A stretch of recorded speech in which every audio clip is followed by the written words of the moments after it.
Sometimes on Instagram, you might have blocked someone, but if you want to unblock them, you can. In this video, we'll explain how to unblock anyone on Instagram. First, open the Instagram app. Then, if you'd like, you can search for the profile you've blocked.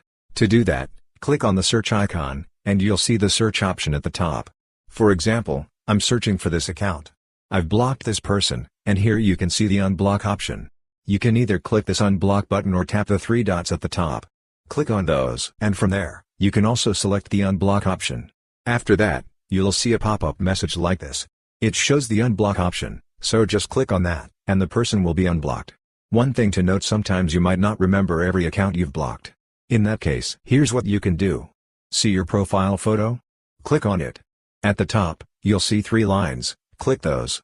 When you do, you'll find the Who Can See Your Content option. Under that, there's a blocked section. Tap on it, and you'll see every profile you've blocked.